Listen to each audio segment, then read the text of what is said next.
Hi, it's Maureen Muldoon, and we are on lesson 57 with A Course in Miracles, the workbook lessons. And the reason I'm sharing these lessons is because I want to embody them more. And A Course in Miracles tells us that giving and receiving are the same, and so if whatever you give out returns to you. So I love these lessons. I've studied a lot of different philosophies, a lot of different theologies, and I'm a thirsty soul. And so when I started studying these lessons about 15 years ago, probably more than 15 years, but it seems I've been saying 15 years for like the last 5 years, so some odd years. Who cares? That's not important. When I started studying them, I have been so fully fed by them. And I'm a lazy student, so sharing them helps me to be more vigilant with my practice. So I appreciate your taking the ride with me, because all healing is mutual. That's the good news. All healing is mutual.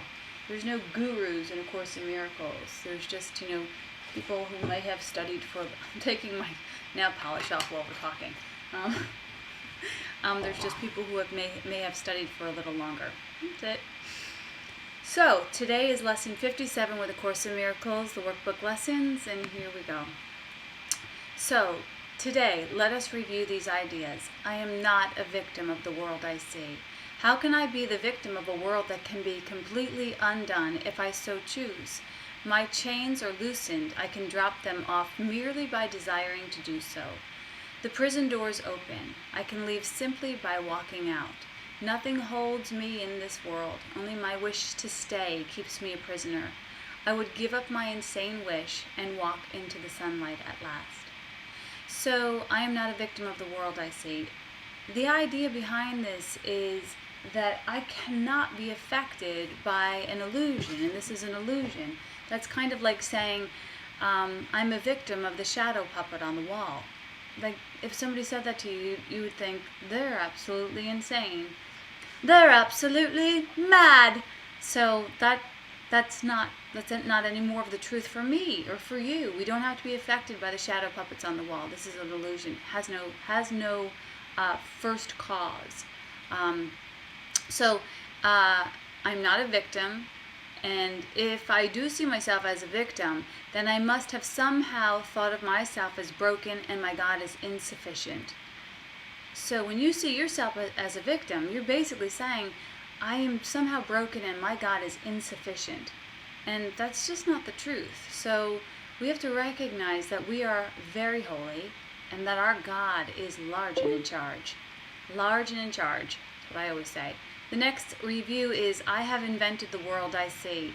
I made up the prison in which I see myself. All I need do is recognize this and I am free. I have deluded myself into believing it is possible to imprison the Son of God.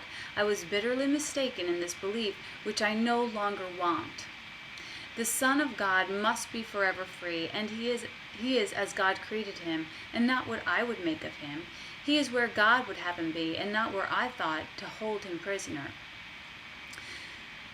So in order to step from our victimhood, we need only take responsibility for our simple, mistakes, our missteps into the illusion. And as soon as we recognize it as a misstep, we can return to love and we can see things differently. We can see, oh, if this is broken, unholy, or incomplete, then it must not be of God, and I must be dabbling in the illusion. It can only be one or two things, love or call for love. The next review is 33. There is another way of looking at the world. Since the purpose of the world is not the one I ascribe to it, there must be another way of looking at it. I see everything upside down, and my thoughts are the opposite of truth. I see the world as a prison for God's Son. It must be then that the world is really a place where he can be set free. I would look upon the world as it is and see it as a place where the Son of God finds his freedom. So in A Course in Miracles, it tells us that everything can be used for our higher good, that the Holy Spirit can reinterpret everything for our higher good. No matter what the crucifixion looks like, it can be death, divorce, disease, whatever it is, it can be used for a higher good. So there's another way of looking at the world. Just this idea, that there's another way. In fact, that's the very idea that kicked off the channeling of A Course in Miracles when the two scribes came together and Bill said there has to be a better way, and Helen said, I think there is, and I'll help you find it. So when we get outside of our best thinking, we are open to miracles. We can't solve the problem at the level of the problem. We have to move beyond what we know. And to do that, we have to let go of what we know and basically say, I don't know what anything is for. I thought it was this way, but I must be wrong. There must be another way of looking at this. The victim will say, there is no other way. This is your only choice. We're in between a rock and a hard place, and we are, up Schitt's Creek without a paddle, basically. And the Holy Spirit will say, oh man, there is a million ways. There is a million ways in God, because God is infinite. God has your solutions, all of your solutions, and God has infinite solutions for you. So that's the real truth and the whole truth. The next lesson, 34, I could see peace instead of this. When I see the world as a place of freedom, I realize that it is a reflection of the laws of God instead of the rules I made up for it to obey. I will understand that peace, not war, abides in it, and I will perceive that peace also abides in the hearts of all who share this path with me.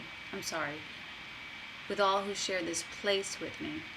So, I could see peace instead of this. Basically, it's telling us that we are always at choice. We are always at choice. We have the choice between choosing out of love or fear. And when we choose love, everything unfolds from that place. The purpose of the Course is peace.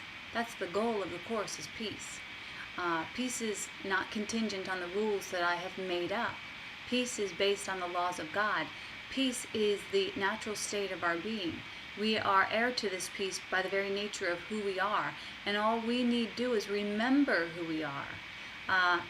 The law of cause and effect says that everything carries within it the essence of that first cause. So if I see myself as a part of God, if I see the first cause or God in everything, then I begin to see all things as holy. And then I have right vision. La-la. Okay, lesson 35, review. My mind is a part of God's. I am very holy. It's a perfect segue into the idea that if I see everything as a part of God, myself must be included in that, and so I also must be very holy. As I share the peace of the world with my brothers, I begin to understand that this peace comes from deep within me.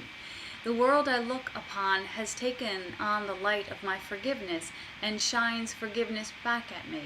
In this light, I begin to see what my illusions about myself kept hidden. I begin to understand the holiness of all things, including myself, and their oneness with me. So,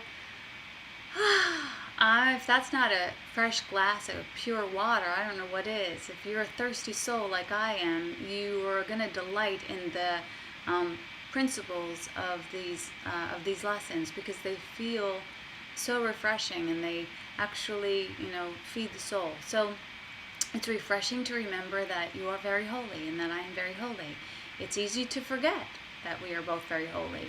My holiness and my recognition of my holiness helps me to move into holy communion with everything.